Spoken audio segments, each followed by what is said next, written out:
You are worthless. Please, I love him. And my son will never marry you. Those words came from my mother-in-law, while my wedding dress burned in a barrel right in front of me. 3 days before my wedding. Family, I have asked myself 1,000 times what I did wrong, what I missed, what sign I should have seen coming. But the truth is, this had nothing to do with me. It had everything to do with a secret buried 25 years ago. I had no choice. A betrayal between two best friends, My son will and never a woman marry who you. had been silently blamed for something she never did. And I, without knowing any of it, had walked straight into the middle of it. By the time everything came out, nothing would ever be the same again. Not for me, not for my mother, not for the woman who burned my dress, and certainly not for the person who started all of this. Hey, beautiful souls! Welcome to Vickytale. If you're already part of this family, thank you for being here. If you're new, welcome. Please don't forget to subscribe, like, comment, and share. Let us know where you're watching from. Now let's begin. My name is Callie Merritt, and what I'm about to tell you is the story of how the truth that destroys you can also be the very thing that sets you free. The morning had started beautifully. Sunlight came through the tall windows of the bridal suite and landed on me like a spotlight. I stood in front of the full-length mirror in my wedding dress, and for the first time in months, the stress, the planning, the endless family meetings, none of it existed. Only this. Only the dress. Only the crystals catching the light every time I breathed. Only the thought of Nathan. My best friend Rachel stood behind me with both hands pressed over her mouth. Callie. She shook her head slowly. I have no words. You said that 20 minutes ago. Because I still have no words. We laughed, and that laugh felt like the first real breath after holding it in for months. In 72 hours, I would become Mrs. Callie Brooks. Then my phone rang. Nathan. I answered before the second ring. You're calling me already? I was already smiling. I've been awake since 4 thinking about you.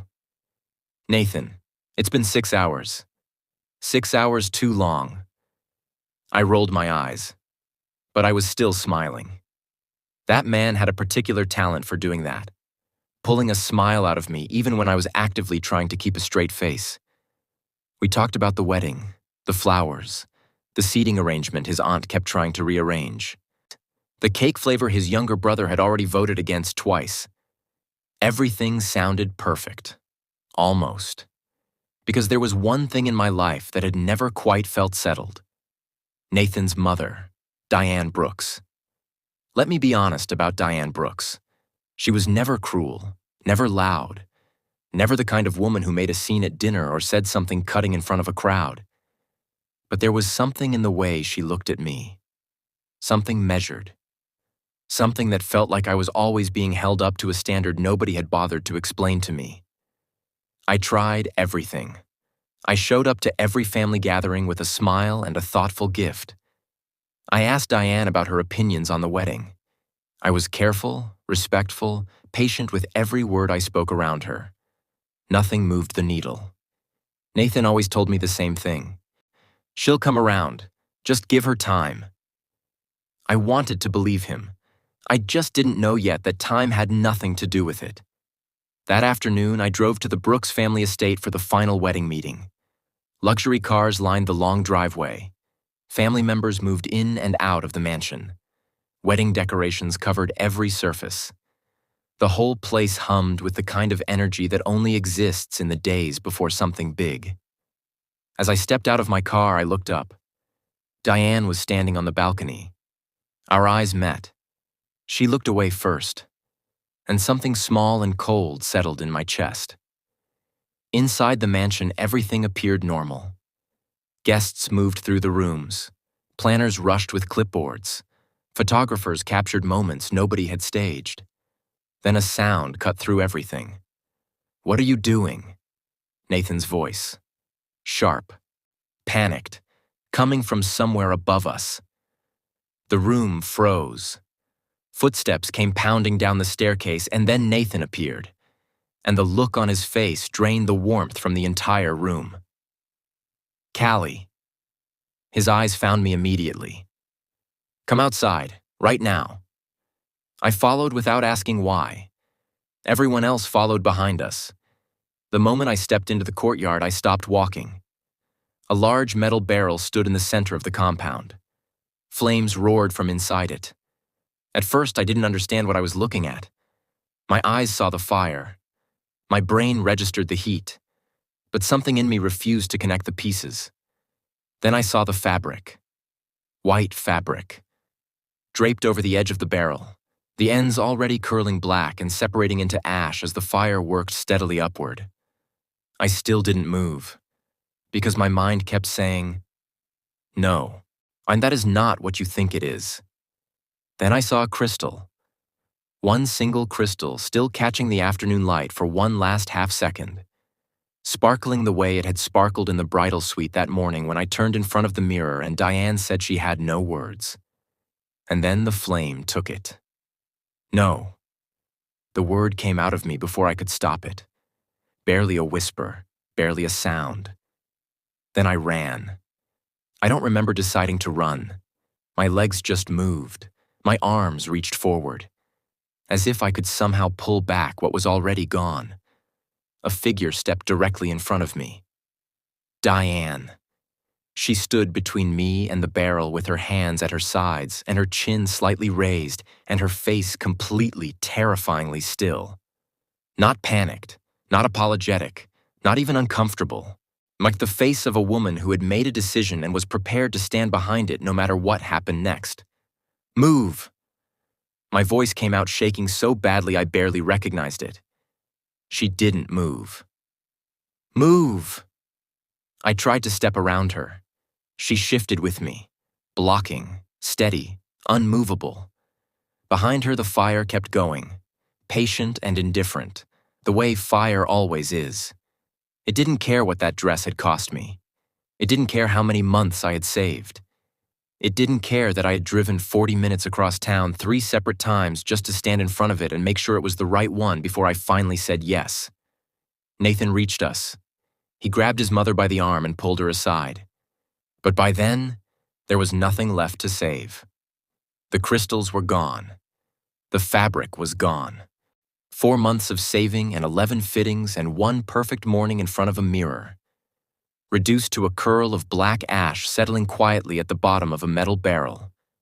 I stood there and stared at it. I don't know how long I stood there. The courtyard had filled with relatives while I wasn't paying attention. I could hear them around me, gasps, whispers, the shuffling of feet. But it all sounded far away, like something happening in another room. Nathan turned to his mother. His jaw was tight. His voice barely controlled. "What have you done?" Diane turned toward him slowly. For several seconds, nobody spoke. Then she turned to me.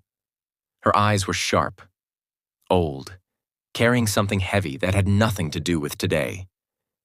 "You will not marry my son." Gasps spread through the crowd. Nathan stepped forward immediately. Mother, I said what I meant." Her eyes never left my face. "You are worthless." I heard the crowd react. I heard Nathan's voice rise in anger beside me. But in that moment, all I could do was stand there, watching the last few embers of my wedding dress die out in the bottom of that barrel. Then Diane said something that changed everything. "Ask your mother." I looked up. Ask Sandra Merritt what she did to me 25 years ago. I drove to my mother's house with tears I refused to let fall blurring the road ahead of me. 3 days before my wedding. My dress was ash. When I pulled into the driveway, the first thing I saw stopped me completely. Wrapped gift boxes lined the front porch. A suitcase sat open near the door with folded clothes inside. Bundles of fabric stacked on the side table. And propped against the wall, a framed childhood photograph of me placed carefully beside a stack of wedding invitation cards. My mother had been ready. She was sitting on the porch steps going through a handwritten checklist. Things still needed before Saturday. She looked up at the sound of my car and her face lit up immediately. Then it didn't. I was not supposed to be here. Not today. She stood. Callie? The checklist slipped from her hands. What happened? I didn't answer right away.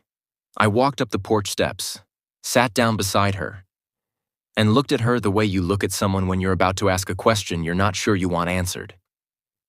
What happened between you and Diane Brooks 25 years ago? The question hit her like something physical. I have seen my mother afraid exactly once in my life. It was that moment. The color left her face slowly like water draining from a glass. Her hands went still in her lap. And when she finally looked at me, what I saw in her eyes was not guilt. It was grief. She sat back down, and she began to speak. Diane and I were best friends. I said nothing, just listened. We grew up together. Same school, same neighborhood, same everything. When my family had no money and other kids made sure I knew it, Diane was the one who stood beside me. Every time. A sad smile crossed her face. She was like a sister to me, the kind of sister you choose. She paused. When she got married, I cried in that church. Happy tears, because I was so proud of her. The smile faded slowly. After her wedding, I was still struggling to find steady work. Diane told her husband about me. Preston Brooks, Nathan's father. He owned a large family company and had started to suspect that someone had been quietly manipulating the company's finances for years. He needed someone he could trust completely. And Diane told him you were that person. She nodded. She said I was the most honest person she knew. A pause. Those words meant everything to me then. She looked down at her hands. Preston gave me the job, and for the first time in my adult life, I had something real. A real salary, a real future, a real reason to believe things were going to be okay. Her hands tightened slightly in her lap, but someone inside that company was not happy about it. Who? She looked up. Preston's younger sister, Renee. The name landed quietly between us. She had been working closely with the previous accounts officer, the one Preston had started to suspect. From the very first day I walked through that door, Renee found reasons to dislike me. My mother's voice didn't rise. It got quieter, which somehow made it worse. Every mistake was blamed on me. Every disagreement became my fault. Every rumor had my name somewhere inside it. I leaned forward slightly. Then one afternoon, everything collapsed. Her hands began to tremble. A large amount of money disappeared from the company, and when Preston's team started investigating, the trail led directly to me. But you didn't take it. There were documents with my signature on them, payment approvals linked to my office, financial records showing transactions passing through accounts I was responsible for monitoring. She closed her eyes briefly. To everyone looking at the evidence, I looked guilty. I'd very guilty. What happened? The board turned against me. Preston turned against me. Every person in that building who had smiled at me in the hallway turned against me. She stopped. And Diane? My mother was quiet for a long moment. Diane believed them too. The way she said it, not with anger, not with bitterness, with the quiet devastation of someone who has had 25 years to make peace with a wound that never fully closed. I begged them. I explained everything I could explain. I cried in that boardroom until I had nothing left, and not one person in that room believed me. Why didn't they arrest you? She almost smiled. Because of Diane. I blinked. After everything, she was the one who went to Preston and begged him not to prosecute me. She said she couldn't bear to see me go to prison. Her voice broke slightly. So they fired me instead, and I left. Left where? The state, then eventually further. She stared out at the yard. I couldn't stay. Everywhere I went, people knew. Nobody would hire me. My name had become a punchline. A long pause. So I left, and I started over with nothing. The porch was completely quiet. Then I asked the question that had been building since the drive over. Mama, if you didn't steal that money? She looked at me. Then who did? She was quiet for a moment. Then, I never had proof, but I always believed it was Renee. Renee and I had been alone in the office hallway one afternoon. Renee was leaning against the wall, inspecting her nails, completely at ease. You take this job too seriously, Renee said, almost like it was funny. The accounts officer before you. Now that man understands how things actually work around here. He knew how to move money without anyone noticing. I stopped walking. That's stealing. I said. Renee looked at me. Slowly. The way someone looks at a person they have just decided is a problem. Stealing. She repeated the word like it tasted interesting. You know what the difference is between stealing and borrowing? And I said nothing. Renee smiled. The person doing it. From that day, the dislike Renee had shown me became something else entirely. Not irritation, not rivalry, fear. Because Renee had looked into my eyes and seen the one thing that genuinely threatened her. Not ambition, not cleverness, honesty. And an honest woman in that office was the most dangerous thing Renee could imagine. I sat on that porch beside my mother as the evening light faded, and I looked at this woman. This woman who had worked 3 jobs, who had sold food by the roadside, who had borrowed money to keep me in school. And I understood something for the first time. She had spent 25 years carrying a secret she couldn't prove, blamed for something she didn't do, abandoned by the person she trusted most. And she had never once, not once, put that weight down on me. The question now wasn't whether she was innocent.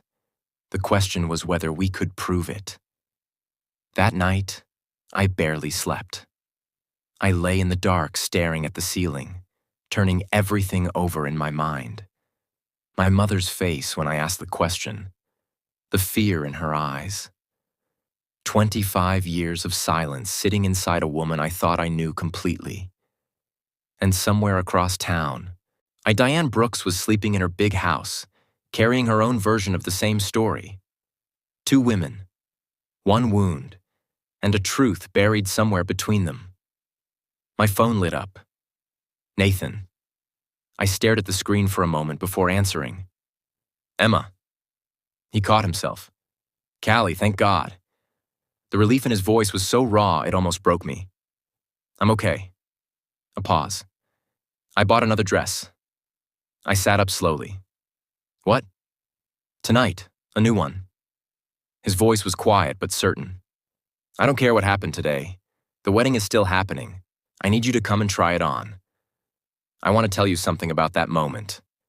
I was exhausted. I was humiliated.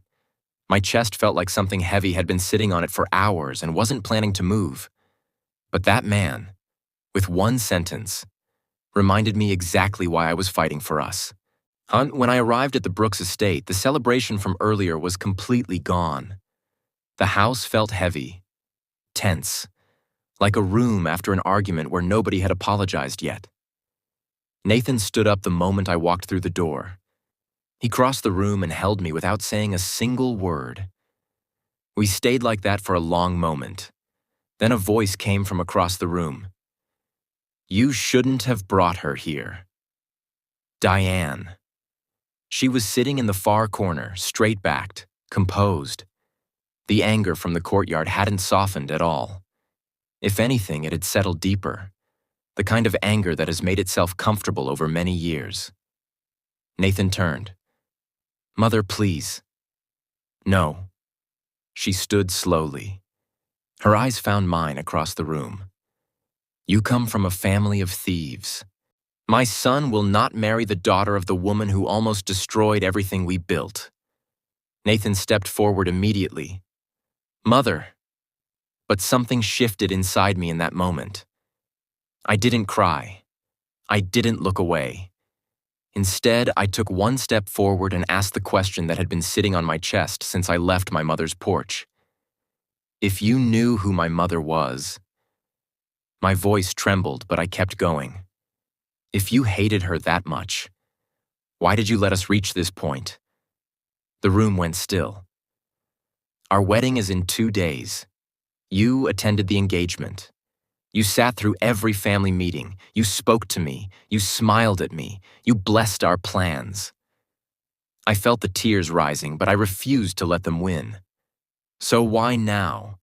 Why wait until the dress is burning and the guests are already booked and the flowers are already ordered? What exactly was the point of all of it?" Diane opened her mouth, then closed it. For the first time since I had known this woman, she looked genuinely shaken. She sat back down. The silence stretched between us for a long moment. Then she spoke. "I tried." Her voice was different now, quieter, like something underneath all that anger had finally cracked open just enough to let the truth breathe. "I tried to accept you, Callie." Nathan stared at his mother like he was seeing her clearly for the first time. "Because I liked you," she continued. "You are respectful, you are hardworking, and my son loves you the way his father loved me." A tear slipped down her cheek before she could stop it.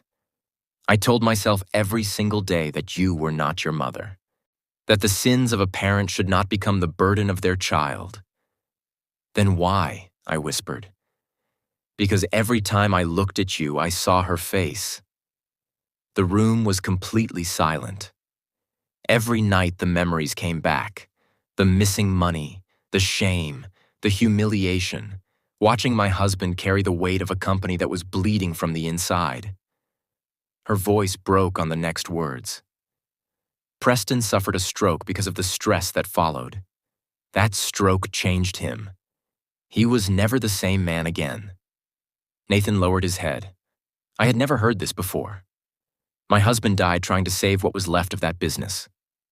Nobody moved. Diane wiped her eyes with the back of her hand.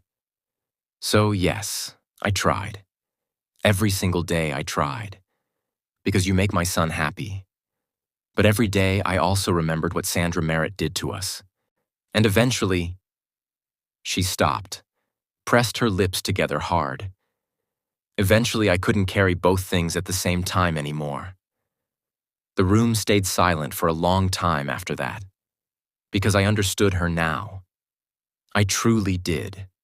She had lost her husband. She had spent decades rebuilding a company from the damage someone else had caused. She had looked at me every single day and seen the face of the woman she believed had started all of it. I understood her pain completely. But understanding someone's pain doesn't make them right. And so I asked the question my mother had planted in my mind the night before. "Diane." I kept my voice as steady as I could. "If my mother stole enough money to nearly destroy your company..." She looked at me. "Where is it?" The question landed like a stone dropped into still water. Nathan slowly turned toward his mother. Diane frowned. "What?" "The money." I took one step forward. My mother left with nothing. She came back with nothing. We never lived in a big house. We never drove expensive cars.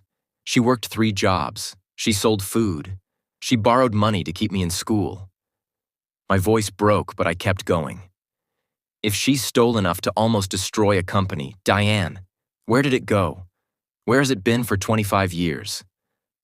The room was completely silent. Diane looked away. "Investigators believed she hid it. For 25 years? No answer. I watched something move across her face in that moment. Not anger, not stubbornness, doubt, real doubt. The uncomfortable kind that arrives uninvited and refuses to leave quietly. For the first time in 25 years, Diane Brooks was not entirely sure of herself. And that was the moment Nathan stood up. His face was calm, completely calm. But his eyes told a different story entirely. "I've heard enough." Both of us looked at him. "I don't know exactly what happened 25 years ago. Nobody in this room does. Not completely. Not even you, Mother." He looked at her steadily. "But I know the woman I'm marrying, and I know that whatever the truth is, it deserves to be found." Diane said nothing. "So, I'm going to find it."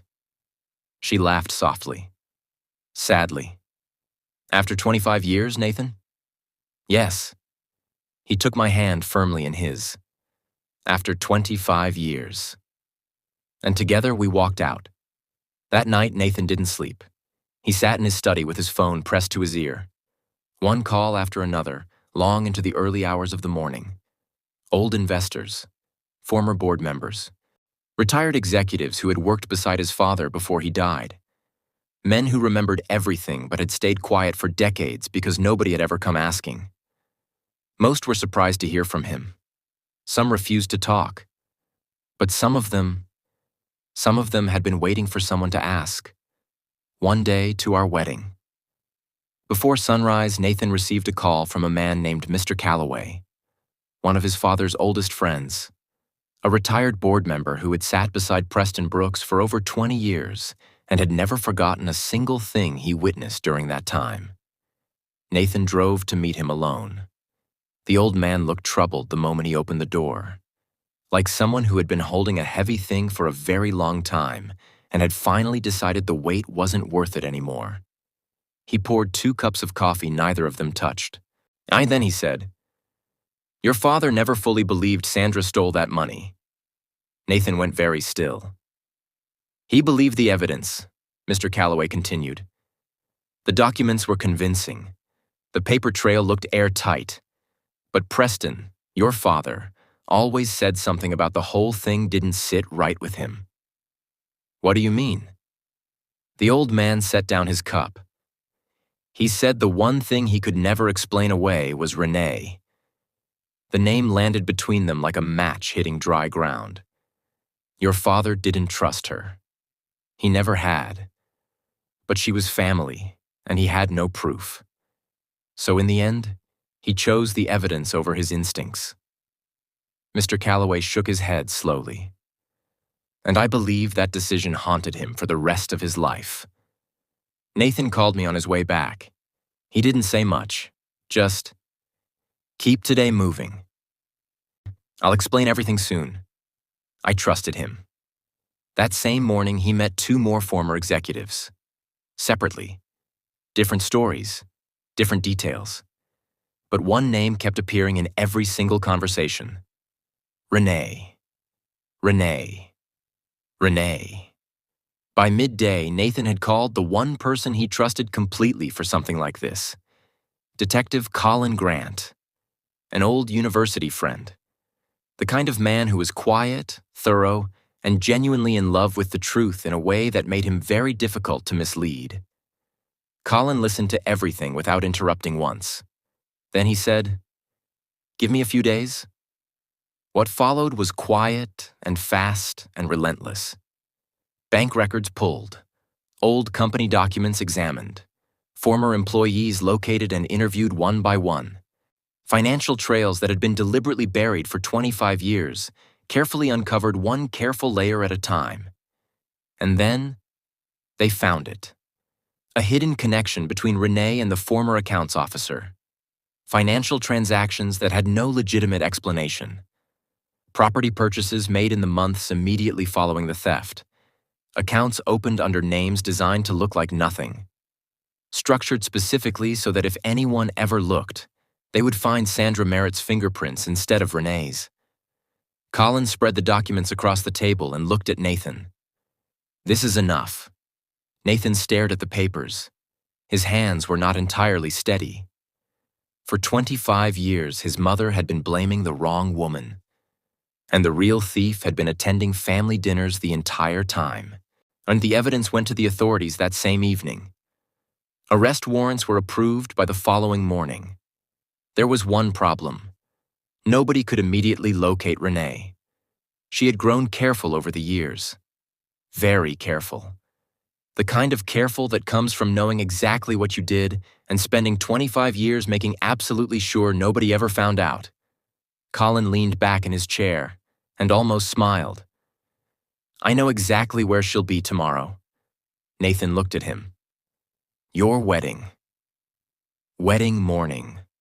I wish I could properly describe what it felt like to stand in that bridal room and know that today, no matter what, everything was about to change. The Brooks estate had never looked more beautiful. Flowers covered every surface. Music drifted through every hallway. Guests arrived in streams of laughter and color and perfume. And photographers moved through the crowd capturing moments that felt too alive to stage. And somewhere in that crowd, Renee arrived. Dressed in expensive cream lace, jewelry catching the light at her throat and wrists. Moving through the room with the easy, unhurried confidence of a woman who had never once been caught at anything. She greeted guests, laughed loudly, pulled people into hugs they hadn't asked for. She had absolutely no idea, not the faintest shadow of an idea, that her entire carefully constructed world was approximately 40 minutes from collapsing completely. Inside the bridal room, I stood in front of the mirror in my new dress.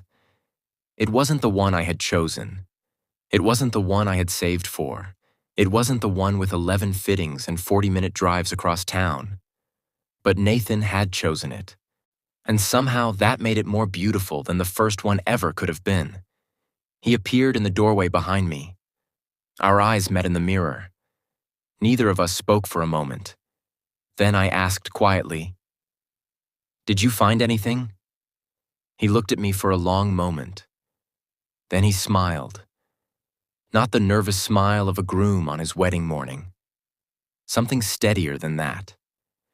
Something that carried the weight of everything the past few days had cost us and held it without flinching. We found the truth.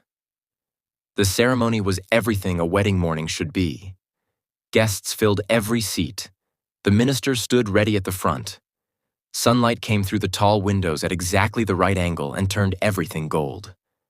For a few minutes, it genuinely felt like the kind of wedding people remember for the rest of their lives. Diane sat in the front row. Still, quiet. Her hands folded carefully in her lap. Whatever was happening inside her, she was keeping it close.